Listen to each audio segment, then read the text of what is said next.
You know that feeling, right? You wake up, and before you've even had a chance to really open your eyes, you feel behind, like you're already drained, already distracted, already reacting to a day that hasn't even properly started.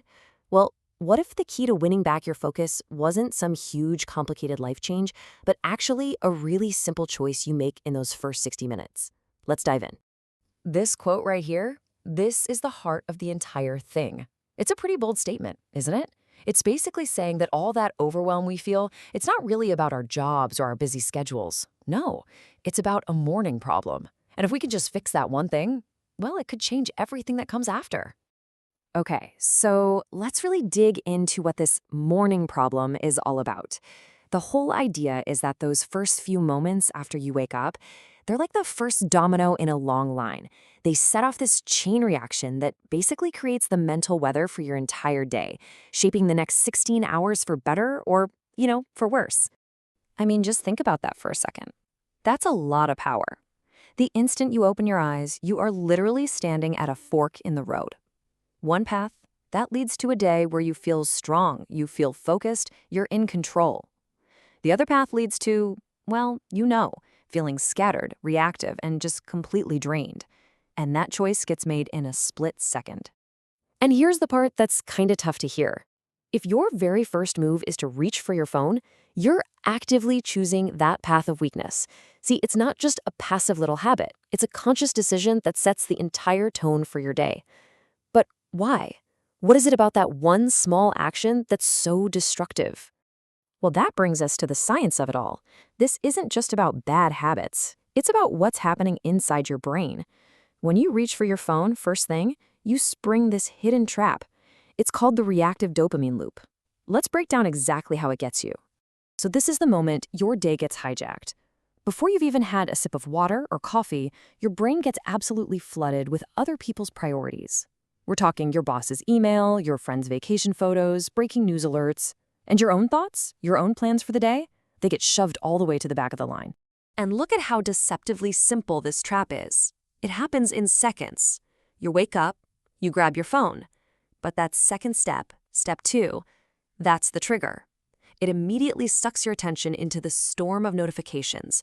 And the result is pretty much inevitable. Your daily supply of focus, and it is a limited supply, starts leaking out before you've even gotten out of bed.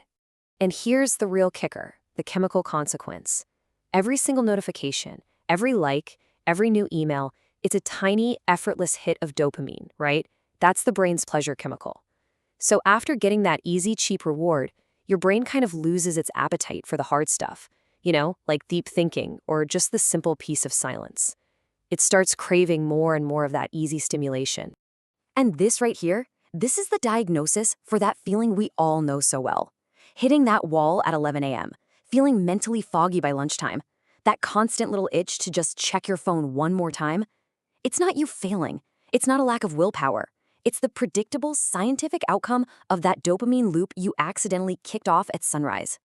Okay, so that's the problem. And yeah, it sounds a little grim, but here's the really good news. The solution is surprisingly simple.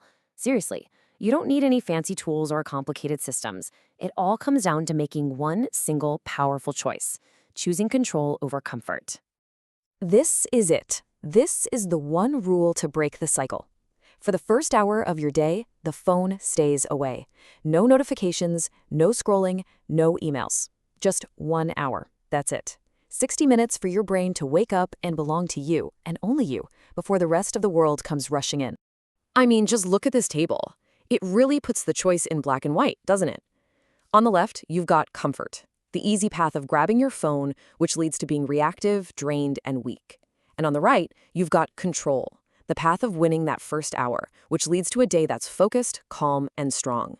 2 different choices, 2 completely different days. And that's the big mindset shift right there.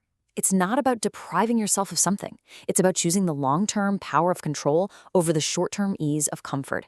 It's really an act of self-respect. It's you deciding that your own thoughts are more important than the world's demands for that first crucial hour. So, there you have it. We've seen the problem, we get the science behind it, and we have a super simple solution. It all comes down to that very first choice you make, the one that creates this massive ripple effect across your entire day. So, this whole explainer really just boils down to one personal question for you. Tomorrow morning, when that alarm goes off and your phone is just lying there, what are you going to choose? Comfort or control? Your entire day is waiting for your answer.